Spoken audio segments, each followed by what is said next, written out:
Olá, tudo bem com você? Hoje eu recebi de um amigo um vídeo no Instagram. Eu confesso que eu não conheço o pastor que está comentando aqui, mas eu achei interessante o que ele disse e mais interessante ainda os comentários que foram feitos nesse perfil aqui. Primeiro eu quero que você ouça o que ele vai dizer aqui com relação a algo que o Dr. Rodrigo Silva, não só ele, né, mas qualquer adventista, quando fala sobre o assunto da morte e também da conversão do ladrão ao lado de Jesus na cruz, fala a mesma coisa. E um detalhe interessante, o Dr. Rodrigo, ele defendeu uma dissertação, uma tese, não me recordo agora, numa universidade católica, sobre exatamente esse verso aqui de Lucas 23:43, do estarás comigo no paraíso, dito por Jesus ao ladrão ao seu lado.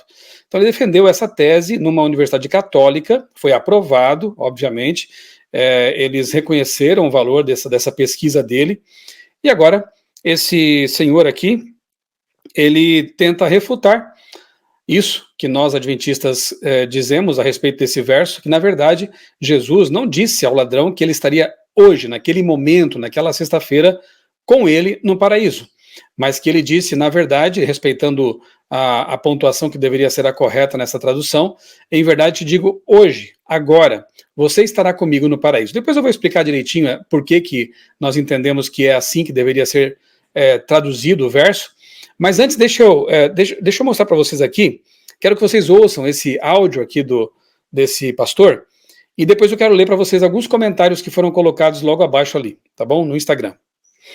O Rodrigo Silva, ele crê numa doutrina que nem os protestantes históricos creem, que é o sono da alma. Depois que o sujeito morre, a alma fica dormindo. Qual que é a linha do Rodrigo Silva? Adventista. É considerado, inclusive, seita, é considerado heresia pelos próprios protestantes. Nem os protestantes consideram os adventistas como protestantes legítimos. Você vai ficar dormindo inconsciente até o retorno de Cristo. Essa doutrina do sono da alma é uma própria impossibilidade filosófica, né? Porque a alma é o princípio vital, né? A alma não dorme, não tem como a alma dormir, né? O ânimo, aquilo que nos move.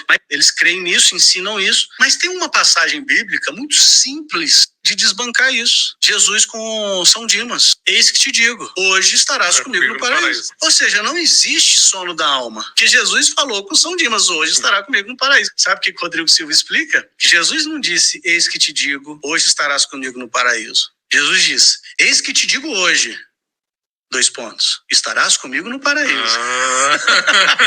Aí muda tudo, muda a pontuação, muda tudo.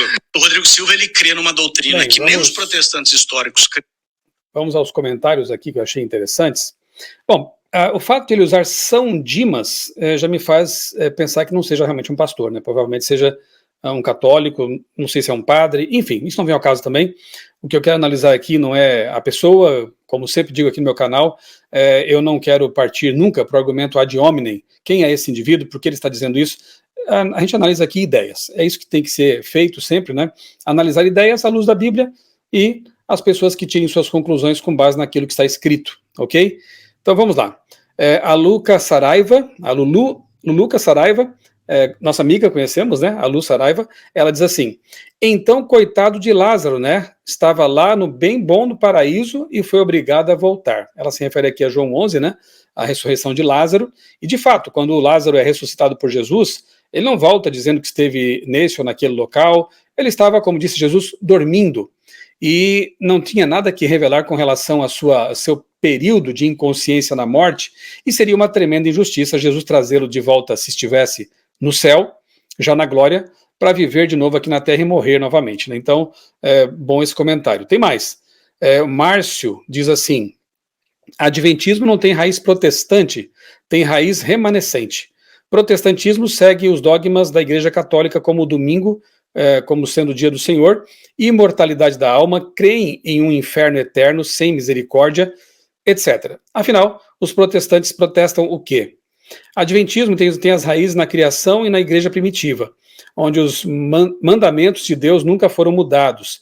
Quem ler o capítulo 9 de Eclesiastes e não entender a situação de quem morre, é só ler a oração, em oração, que seus olhos se abrirão. Depois nós vamos ver esse texto aqui, que é bem interessante realmente, Eclesiastes capítulo 9, versos 5, 6 e 10.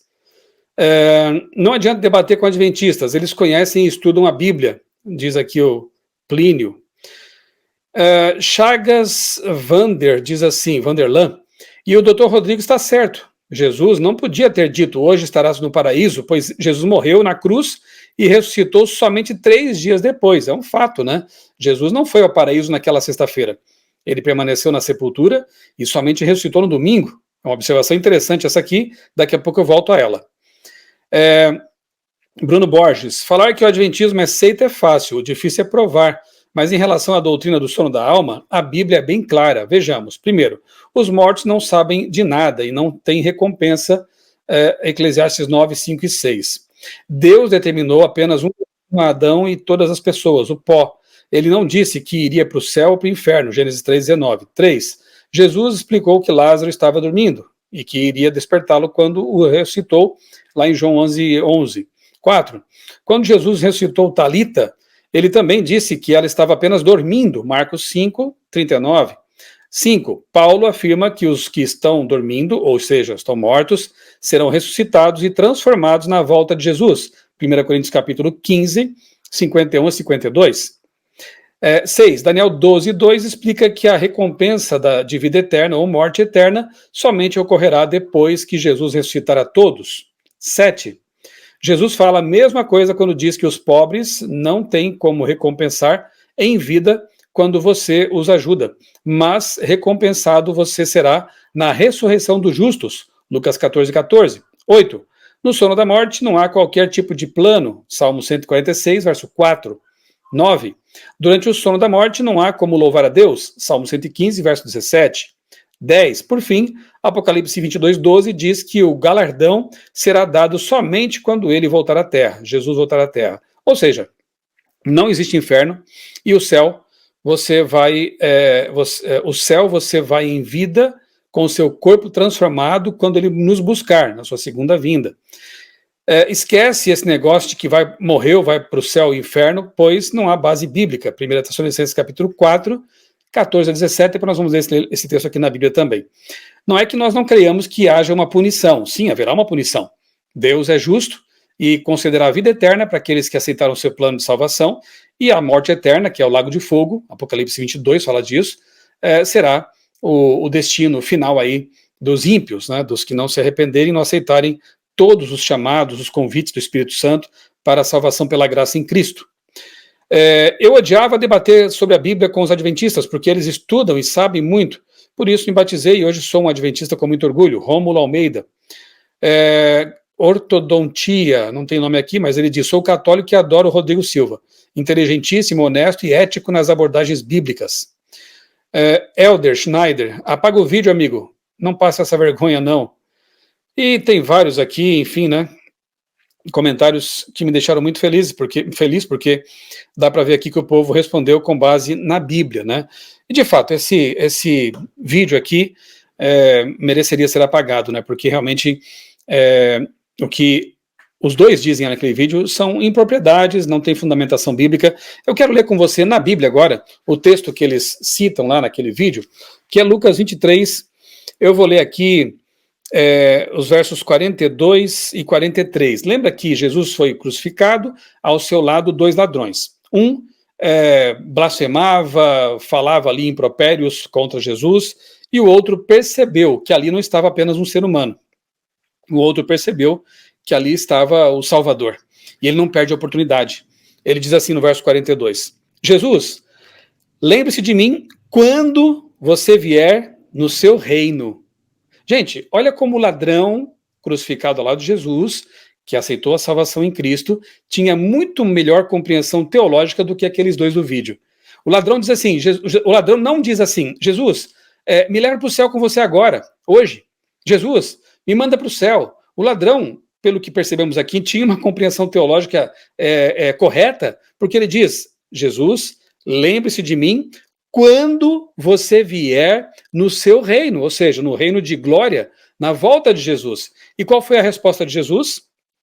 Jesus respondeu, no verso 43, em verdade lhe digo que hoje você estará comigo no paraíso. Aqui está o ponto de discussão. Não deveria ser ponto de discussão se as pessoas levassem em consideração toda a Bíblia. E é nesse ponto que a gente acaba vendo que os adventistas são mais protestantes do que muitos protestantes. Por quê? Porque nós adotamos também o sola escritura, a Bíblia como regra de fé e prática, e o tota escritura, além do solos Christo, sola gratia e por aí vai. Tota escritura, ou seja, toda a Bíblia deve ser analisada quando um assunto requer a nossa atenção. Quando estudamos sobre o assunto da morte na Bíblia, precisamos começar em Gênesis.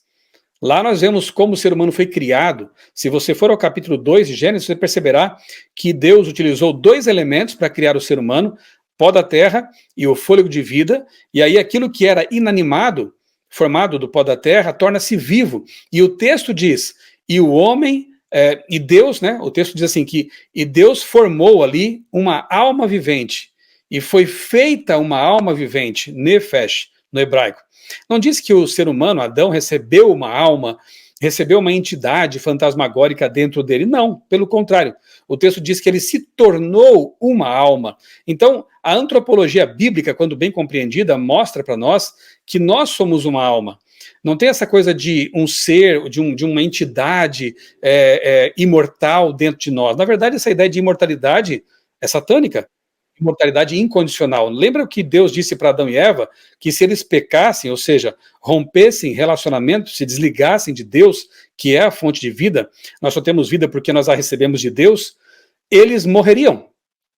E Paulo confirma isso em seus escritos, quando diz que o salário do pecado é a morte. Mas a serpente, usada por Satanás, primeira experiência mediúnica da história, né? Diz a Eva, contraria frontalmente as palavras de Deus ao dizer para Eva, certamente você não morrerá. Então essa ideia de que não morremos, de que morremos e vamos para o purgatório, ou reencarnamos, aliás, Hebreus 9:27 diz que o ser humano morre só uma vez e depois disso vem o juízo, não tem essa coisa de morrer sucessivas vezes e depois reencarnar, isso não é bíblico. Então essa ideia de uma vida imediata após a morte por um espírito que se desprende ou coisa parecida, isso não é bíblico. A Bíblia ensina que nós somos uma alma. Aliás, lá em Isaías 18:4, nós encontramos um texto tão claro que diz que, na verdade, todas as almas são de Deus, né? Como o texto diz, todas as almas são minhas. A alma que pecar, essa morrerá. Veja que interessante. Mesmo que nós crescêssemos numa coisa como Ezequiel 18:4, melhor dizendo, eu falei Isaías, Ezequiel 18:4. Mesmo que nós crescêssemos em alguma coisa como uma alma fantasmagórica ou coisa parecida, né? Aqui diz o texto, ó. Eis que todas as pessoas, a tradução Nova Almeida atualizada já traz pessoa, porque a palavra nefesh, em hebraico, ela pode ser traduzida como ser vivente ou até como pessoa, mas no original está a mesma palavra que lá em Gênesis 2 é traduzida como ser vivo ou alma vivente, nefesh. Eis que todas as almas, eu vou ler assim, são minhas, assim como a alma do pai, também a alma do filho. A alma que pecar, essa morrerá. Ou seja, a pessoa que pecar, morrerá. Ainda que eu tivesse essa compreensão não bíblica de que alma é um fantasminha ou coisa parecida, eu teria que admitir pela Bíblia que essa alma é mortal. A alma que pecar, morrerá. E a Bíblia diz que todos pecamos e carecemos da glória de Deus, logo todos somos mortais, e ainda que eu cresça que a alma seja um fantasminha, ela morreria. Ela seria mortal, ao contrário do que ensinam os imortalistas. Mas eu não creio assim, porque eu creio no que diz a Bíblia. A alma é a pessoa. Quando a pessoa morre, desfaz-se essa união pó da terra, carbono, enxofre, nitrogênio, oxigênio, isso que compõe o nosso corpo, desfaz-se essa união, pó da terra e fôlego de vida, o fôlego volta para Deus, que é o ruach, no hebraico, ou pneuma, no Novo Testamento, no grego, que quer dizer fôlego, né? Respiração, vida. Pó volta à terra, o fôlego volta para Deus. Cadê você? Você não existe. Até a ressurreição, por ocasião da volta de Jesus, você não existe. E aí o que diz a Bíblia sobre essa questão da ressurreição? Lembra de João 5, 28 e 29? Lá está escrito assim, eis que vem a hora em que todos os que estão nas sepulturas ouvirão a sua voz e sairão, uns para a ressurreição da vida, outros para a ressurreição da condenação. E lá em Apocalipse 21, mesmo João, que escreveu o seu evangelho, escreveu também Apocalipse, ele explica, ele detalha mais esse assunto, diz que há um intervalo, um hiato de 1000 anos entre a primeira e a segunda ressurreição. Então acontece o quê? Vem o dia, veja que João não diz assim, quem morre já vai para a ressurreição, já vai para a vida eterna. Não. Vem o dia em que todos os que estão nos túmulos, estão mortos, portanto, ouvirão a voz de Jesus, a voz de Deus. E os que morreram em Cristo, aqueles que aceitaram a salvação, ressuscitam para a vida. 1000 anos depois, como João detalha em Apocalipse 21, aqueles que morreram perdidos ressuscitam para a perdição, para a condenação, para o lago de fogo, no qual serão queimadas a morte, o inferno. Curiosamente, o Apocalipse diz que o inferno será lançado no lago de fogo, né? Se o inferno fosse um local onde os mortos estão sendo punidos, como entender isso? Que o inferno é lançado no inferno? Porque inferno, a palavra ali, Hades ou Sheol, no Antigo Testamento, ela pode ser mais bem traduzida como sepultura, ou local dos mortos, onde eles estão mortos. Então, esse símbolo da morte, o inferno ou sepultura, será destruído, ou seja, a própria morte será destruída. E não haverá mais pranto, nem luto, nem dor, nem clamor, porque as primeiras coisas passaram, conforme diz João, também, lá em Apocalipse capítulo 21. Então a morte na Bíblia é um sono, né? João 11, como já foi mencionado, e alguém no comentário disse isso, né? João capítulo 11, Jesus, ele diz assim, nosso amigo Lázaro dorme, mas eu vou para despertá-lo. Os discípulos ficaram até um pouco confusos, né? Senhor, se ele está dormindo, vai acordar bem. E Jesus foi claro, não, nosso amigo Lázaro morreu. E ele então usa essa expressão sono, dorme. Paulo também usou várias vezes a mesma expressão, os que dormem, né? Nós temos um texto aqui, 1 Coríntios capítulo 15, é bem interessante, você pode ler também a sua Bíblia, porque fala do momento em que nós receberemos a vida eterna. Paulo diz que este corpo que é perecível, que é corrupto, e esse corpo que é mortal, olha que interessante, vai se revestir de incorruptibilidade e imortalidade. Se nosso corpo precisa ser transformado, revestido de imortalidade um dia, e Paulo é claro em dizer que é na volta de Jesus, como alguns podem dizer que nós já somos imortais? Nós somos mortais. Aliás, Paulo também diz a Timóteo que o único que possui imortalidade é Deus. Nós somos mortais. Bem, e aqui o mesmo Paulo diz em 1 Tessalonicenses capítulo 4, eu vou ler do 13 ao 17, eu acho assim um trecho, uma perícope bem interessante e bem clara, que diz assim, ó, irmãos, não queremos que vocês ignorem a verdade a respeito dos que dormem, olha aqui de novo a palavra dormem, né? Para que não fiquem tristes como os demais que não têm esperança. Pois se cremos que Jesus morreu e ressuscitou, assim também Deus, mediante Jesus, trará na companhia dele os que dormem. E pela palavra do Senhor ainda lhes declaramos o seguinte, nós, os vivos, os que ficarmos até a vinda do Senhor, de modo nenhum precederemos os que já morreram.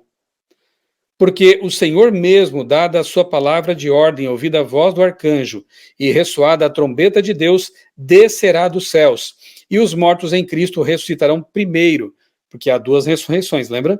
Então os mortos em Cristo ressuscitam primeiro. Depois nós, os vivos, Paulo pela fé se via entre os vivos, né, mas já morreu, né, faz algum tempo, ele um dia vai ter a sua recompensa, né? Depois nós, os vivos, os que ficarmos, seremos arrebatados juntamente com eles. Quem? Os que estavam mortos e ressuscitaram.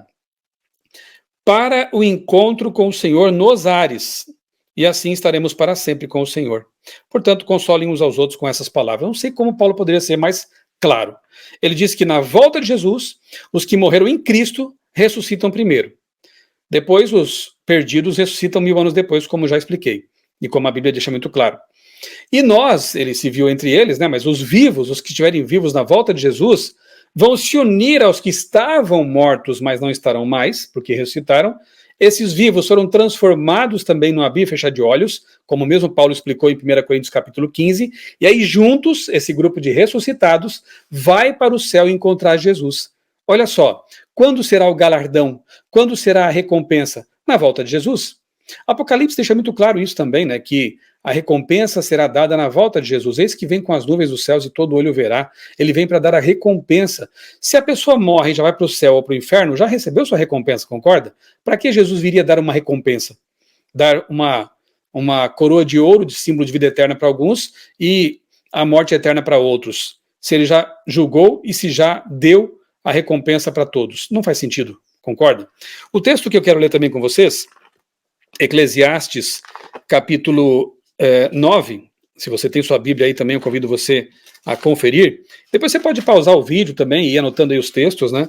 Aqui no meu canal eu tenho também alguns vídeos sobre essa questão da morte, você pode colocar no buscador aí a palavra morte.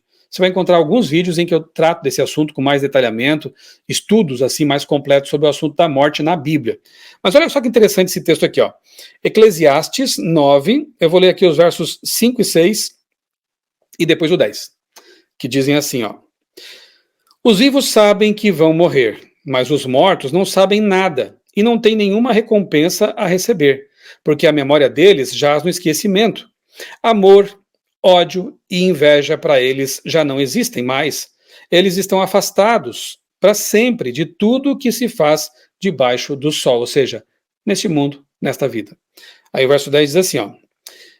Tudo que tiver a mão para fazer, faça-o conforme as suas forças, porque na sepultura, que é para onde você vai, não há obra, nem projetos, nem conhecimento, nem sabedoria alguma. Eu não sei como Salomão poderia ser mais claro do que isso, né? Ao dizer que os mortos não participam do mundo dos vivos. Ao dizer que os mortos vão para a sepultura, não vão para o purgatório, não vão para o paraíso imediatamente após a morte, não vão também para o inferno. Eles vão para a sepultura, estarão mortos de forma inconsciente até a volta de Jesus ou até o fim do milênio, dependendo do caso. Voltando aqui ao texto de Lucas 23, 43, eu quero ler para vocês, aqui na minha tela, um pequeno texto aqui, que foi publicado no site biblia.com.br. Recomendo para vocês, viu? Além de ter a Bíblia ali em várias versões, tem também comentários, artigos bem interessantes, como é o caso aqui, ó. Biblia.com.br. Hoje estarás comigo no paraíso? É um texto do pastor e doutor teólogo Alberto Tim. Como entender a promessa de Cristo ao bom ladrão, expressa nas palavras, hoje estarás comigo no paraíso. É bom, como ficou conhecido, né? Na verdade, ele é um ímpio pecador, como todos nós, que precisou se arrepender para ser tornado justo, como é o nosso caso também, né? Bem, vamos lá. A versão Almeida, revista e atualizada, segunda edição, traduz Lucas 23, 43 da seguinte forma. Jesus lhe respondeu, em verdade te digo que hoje estarás comigo no paraíso.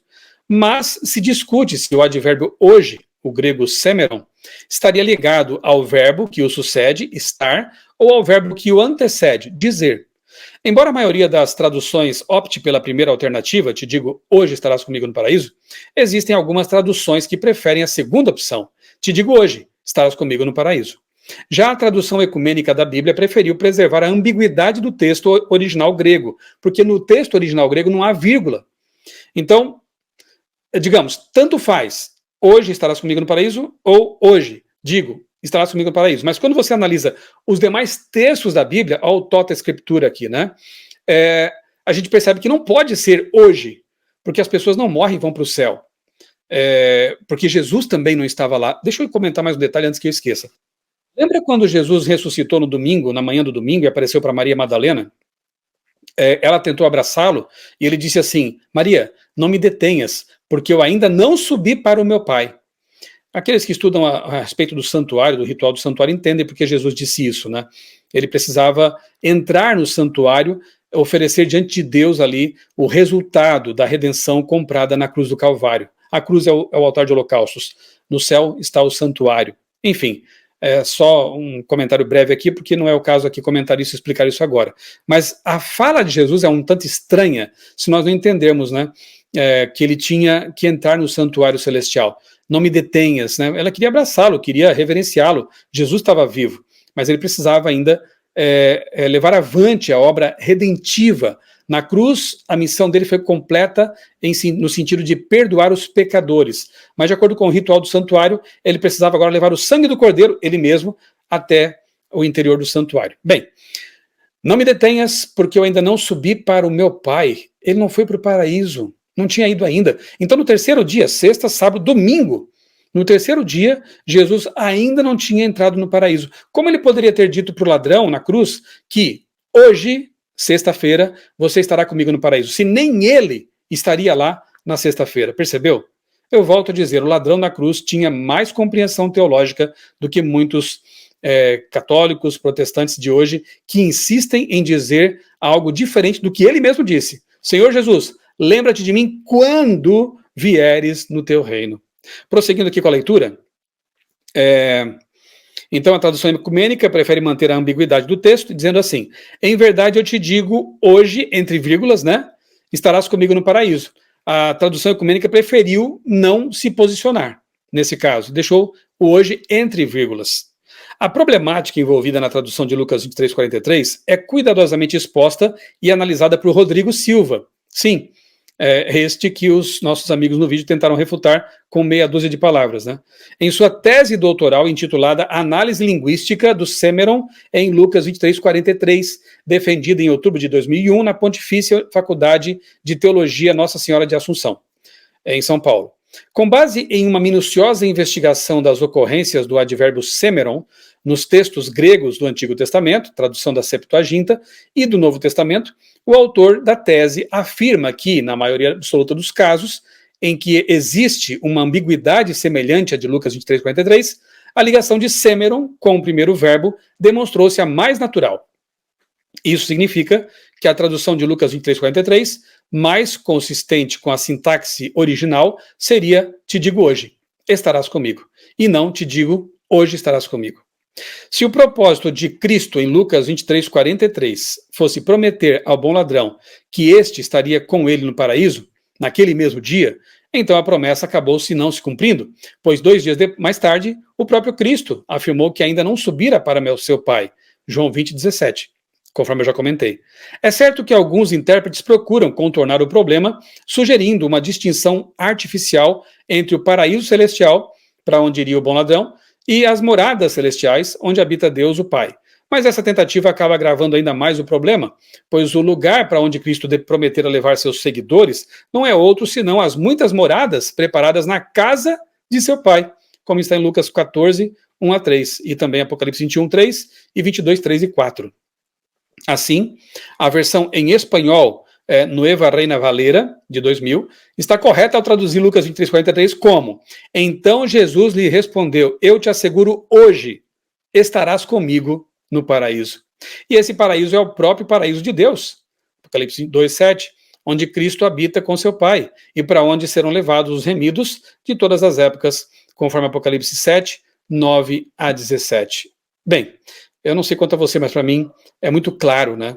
Ah, mas e o espírito que apareceu para Saul ali, não era de Samuel? Gente, bom, aí alguns tentam fugir das centenas de textos que são claros em falar do sono, da inconsciência, da impossibilidade de comunicação de mortos com vivos. Inclusive, em Deuteronômio 18, Deus amaldiçoa a necromancia e a consulta aos mortos, porque, óbvio, Deus sabe que essas consultas põem em contato o ser humano com demônios, porque são demônios que tentam se parecer com seres humanos mortos para continuar mentindo que o ser humano é imortal e pensando que é imortal não precisa de Deus, né, tecnicamente. Então, é uma mentira satânica muito bem construída e que tem tido bom sucesso, né, porque filmes, séries, videogames e livros têm apresentado insistentemente essa mentira diabólica da imortalidade da alma. Mas a Bíblia vai noutra direção, né? Como vimos aqui. Então Samuel ali não apareceu para Saul, aquilo era um demônio, porque Deus não falou com Saul por meio de profetas, nem por Urim e Tumim, ou seja, pelos meios lícitos. Será que Deus falaria por meio de um espírito que ele mesmo proibiu as pessoas de terem contato com? Ele falaria com Saul por meio desse espírito? Ele sobe da terra, não estaria no céu, Samuel, se fosse o caso, né? Aquilo foi uma sessão mediúnica numa caverna com uma feiticeira lá em Endor. Ah, mas tem a parábola do rico e Lázaro. Gente, é parábola. Você percebe claramente que Jesus contou uma história baseada ali numa mitologia, digamos assim, né, comum na época, para falar sobre ganância. O assunto não era sobre morte, imortalidade ou coisa parecida, era sobre ganância, né? O rico e o Lázaro, o pobre. E ali tem muitos elementos que você vê que são míticos, né? Que são alegóricos. Você tem o seio de Abraão, os mortos vão para o seio de Abraão. E antes que Abraão vivesse e morresse, para onde iam os mortos, né? A comunicação entre os mortos ali no céu e no inferno. Você vê que é uma história alegórica. E nós não podemos basear doutrinas em cima de histórias alegóricas ou de parábolas, né? Temos que convir com isso. Então, é ignorar uma centena, talvez milhares de textos que são claros com respeito ao sono da morte, à mortalidade humana, e nos apegarmos, alguns se apegarem a uma parábola e a uma história do Antigo Testamento, ou a esse texto aqui do ladrão da cruz, que já foi explicado aqui. Não faz sentido se você colocar o hoje para ser uma definição de agora. Eu te digo hoje, você vai estar comigo no paraíso. Não faz sentido. Então, a tradução correta, meus amigos do vídeo aí, sinto muito, quer dizer, é a verdade bíblica, né? Sinto muito por vocês, por estarem propagando essa inverdade. A tradução correta é: eu te digo agora, meu filho, hoje, aqui, neste momento, você vai estar comigo no paraíso. E que inveja santa dele, né? Porque esse homem que morreu ali ao lado de Jesus está salvo. Jesus garantiu isso. Ele morreu naquela sexta-feira. Ele não pôde descer da cruz para ser batizado, para ir para a igreja, mas ele morreu salvo. As palavras de Cristo asseguram isso. Ele vai ressuscitar na volta de Jesus e vai agradecer profundamente a Jesus pela salvação que ele conseguiu nos últimos momentos de vida lá naquele momento. Nós também precisamos ser salvos por Jesus. Nós ainda estamos na luta, estamos aqui neste mundo e devemos procurar conhecer a verdade, porque a verdade é que liberta. A palavra de Deus é a verdade. Não se deixe levar por ensinadores que usam aí de ataques. A igreja adventista é uma seita, essas pessoas são hereges. Bom, o apóstolo Paulo também foi chamado de membro de uma seita, né? Muitos cristãos na Idade Média morreram fiéis à palavra como se fossem hereges, né? Então, eu não me preocupo muito com isso, não. Eu me preocupo com a verdade. Se eu estou seguindo o que está aqui neste livro sagrado, inspirado por Deus, se eu estiver de acordo com a palavra de Deus, é isso que me preocupa. É isso que me importa, né? Mais importante do que ser protestante, ou ser seita, ou ser isso ou aquilo, para mim é ser bíblico. Se eu estiver seguindo a palavra de Deus, isso me importa. É isso que eu quero fazer, né? É isso que Deus quer de nós. Então, o meu conselho para você, meu convite para você, é que você estude a sua Bíblia, com oração, analise tudo o que está escrito, investigue por você mesmo, não se deixe levar por gurus de internet, nem por mim mesmo, né? Seja como os bereanos. O que os bereanos faziam que Paulo exortou tanto, né? Com tanta ênfase? Eles verificavam nas escrituras para ver se tudo que ouviam, estavam sendo ensinados, era assim mesmo. Sim, a Bíblia é a base, sempre. Estude a sua Bíblia, ore, busque a Deus e que a verdade liberte você dessas falácias, desses enganos, dessas artimanhas, desses mestres que muitas vezes estão apenas desencaminhando as pessoas. Tá bom? Um abraço e que Deus abençoe grandemente a sua vida e também a sua família.